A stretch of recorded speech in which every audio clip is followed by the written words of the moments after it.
Story time about how I simped over the pizza delivery guy. One weekend, my friends and I were having a girls' night sleepover. Girls' night always means movies, snacks, gossip, and pizza. We called our local pizza place and put in an order for way more food than we actually needed, as we always do. Our order was running late that night, and we were starting to get mad because we ordered over an hour and a half ago. The girls and I started joking about how we were going to tease the delivery guy for taking so long. We weren't going to be mean, of course, no Karens in my group, but we were getting hangry. Just as we were complaining about where the food was, the doorbell rang. We all ran to get the door, and when we opened it, I almost fainted. The most gorgeous guy ever was standing there with our now cold pizza. This guy didn't look like your typical everyday pizza delivery guy. He had a young Brad Pitt look going on, and I was into it. When he told me the total, I just stared at him speechless for a good 10 seconds. I paid the model pizza man and he left without me being able to say a single word from being so nervous. I told my friends that I had a crush, and they started hyping me up, telling me that I should have totally gotten his number. They told me that he was eyeing me back, but I didn't see it. I was thinking about him all night and regretting not shooting my shot. I know it sounds crazy, but the very next night, I called the same place and ordered another pizza for delivery. Part 2 of how I simped over the pizza delivery guy. I had to see this guy again, so the next night I mustered up the courage to call the same place and order another pizza for delivery. I spent a good 3 hours getting ready before calling because I wanted to make sure I was looking fine. I put on my best outfit, had a full face of makeup and everything. The time came and the doorbell rang. My heart started racing, so I took a deep breath and opened the door. I was instantly disappointed when I saw a different guy at the door with my delivery. I spent the whole day getting ready and rehearsing what I was going to say, only for it to be a different guy. I was so sad, I decided to eat my feelings and ate half of the pizza by myself while watching The Notebook. The next day, I woke up and decided that I was going to try again. There's no way I could strike out twice. I called up and put in another order for the 3rd day in a row. The doorbell rang an hour later and it wasn't my crush again. At this point, I was in too deep to quit now, so the next day I called in and placed another order for the 4th day in a row. My fridge was so full of pizza that if it wasn't him this time, I was going to scream. Sure enough, I opened the door and it was him. He ended up speaking first and said, "Wasn't I here a few days ago? You must really like our pizza." My heart was racing, but I told him the truth and put it all out there. He gave me a weird look and told me he was engaged and quickly left. In the end, I was stuck with a week's worth of pizza, a bruised ego, and a broken heart.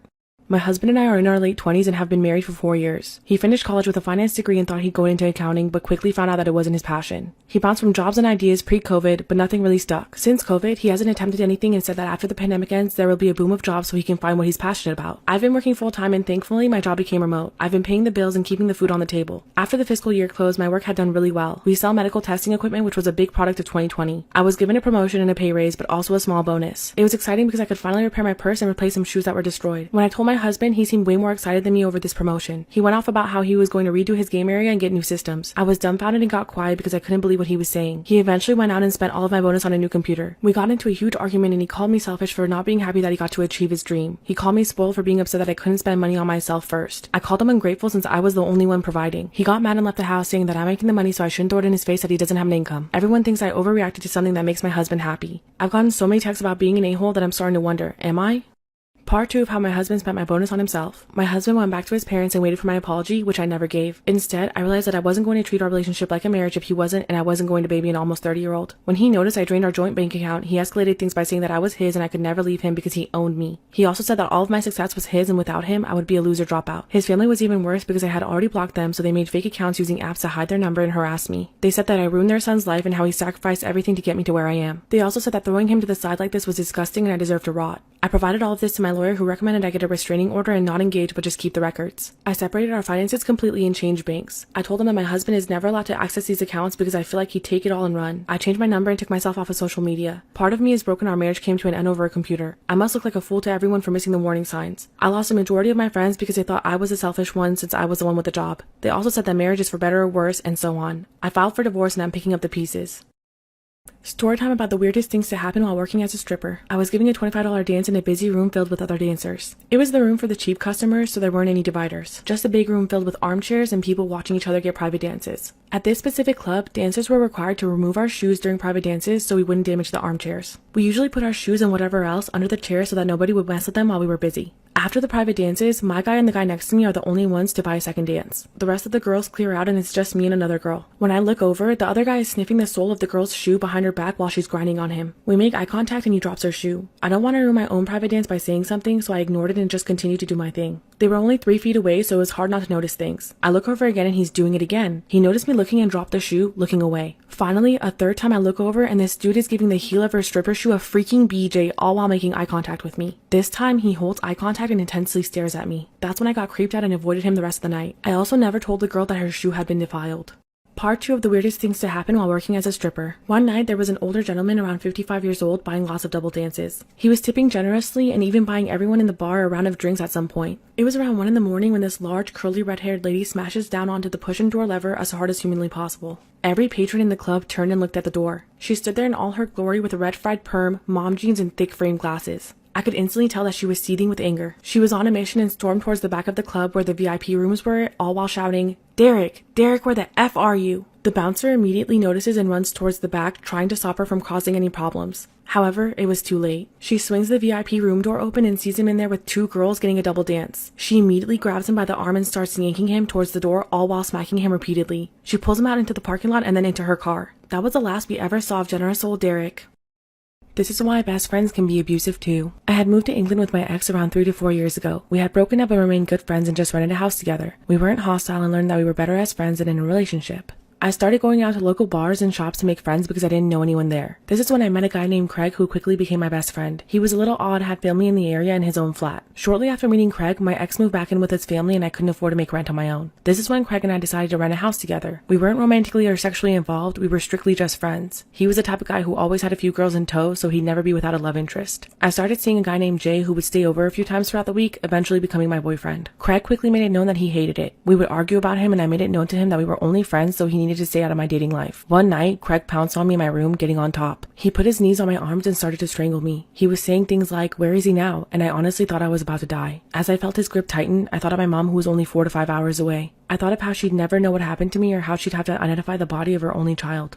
Part 2, why best friends can be abusive too. By some miracle, I kicked Craig off of me and ran for my life. He had double locked the front door, hit my bag, and smashed my iPhone. I was running down the stairs with him yelling right behind me that he was going to kill me. I knew the back door was open from him having a smoke earlier. I ran for it and made it to the street. I was barefoot, in shorts, and a pajama top. I ran for what felt like ever towards the town. 30 minutes later, I used a payphone and called the police. They picked me up and I told them the story. They took me to the station and took photos of my neck that had bruising along with my head that was bleeding from when he smashed me into the kitchen wall earlier. I sat in the patrol car as they went inside of my house to pick him up. They found him in the streets looking for me. They arrested him and put him in a cell overnight while dropping me off to gather my things. I was terrified he'd be released and come back at any moment, so I grabbed just a few of my things in a rush. I didn't have my phone or any money. I drove to a patrol station bleeding from my head with no shoes and bruised up. I broke down using their phone to call my mom. She was annoyed that I had woken her up at first, but once I explained what happened, she sent me $200 to fill up my tank and get something to drink to calm down. Then I drove to my parents' house. Craig got out in the morning and it was his word against mine. I blocked him on everything and changed my number, cutting off all contact. I sometimes still get flashbacks of that night. This is why karma has no deadline. I'm a middle school dropout and I became a depressed shut-in from the age of 14 to 20. When I was 20 years old, I got a dog who completely helped me turn my life around. I named him Sherlock, and because of him, I started going outside more to take him on walks. Then I got my GED and started going to college with the intent of giving him a better life. I was 24 and living at home with my brother and my father. Around this time, my brother got a girlfriend. A week into their relationship, Sherlock bit her ankle. It didn't break skin or do serious damage, but everything went downhill because of this. My brother and his girlfriend plotted to kill my dog and throw his body into the river. However, my brother couldn't bring himself to do it and told me everything, followed by breaking up with his girlfriend. A week later, she was kicked out from her residence and my brother ran to her rescue. After they got back together, she would call me using his phone to threaten and scare me into thinking that she would murder Sherlock. I put Sherlock in a training class to sort out his biting issues and he made major improvements. I was stressed and always kept him locked in my room while I was at work for fear of my brother getting to him. I told my brother that I was actively looking for an apartment and would be moving out soon. However, one day when I came home from work, Sherlock was gone and so was my mother. Part 2 of why karma has no deadline. Panic rushed through me as I searched everywhere for my dog. I texted and called my brother, leaving him messages begging him to bring him back. I called the police to report the theft of my dog, but the dispatcher wouldn't listen to me. The next day, I received a call that broke me into a million pieces. My Sherlock's body was found deceased by animal control 100 miles away from home. The city he was found in was where my brother's girlfriend lived. I immediately left home in pure shock. My friends housed me for a few days because I didn't feel safe at home and later found a room for rent within a week because it was easier without pets. I was grieving over the loss of my best friend. My brother betrayed me for a girl he only knew for a few months. After this, I couldn't keep my grades up and dropped many of my classes. I'm also financially in debt because I didn't have much money to start with when I moved. My brother admitted to my mom that him and his girlfriend did indeed kill my dog. However, she doesn't want him in jail. Shortly after, I found out my brother's girlfriend moved into the house. She wanted the dog gone and that's why they killed Sherlock. A year later, I found out from my dad that she died from an illness. I was overjoyed for karma was being served. My brother is now depressed and I couldn't help but to feel some kind of closure. I'm in therapy and doing a lot better, however there's always going to be that missing piece. This is why you should think twice before getting put to sleep at the dentist. I always had bad teeth growing up. When I was younger, I would stay up late eating candy and drinking soda without a care in the world. A few years later, my teeth needed some serious work.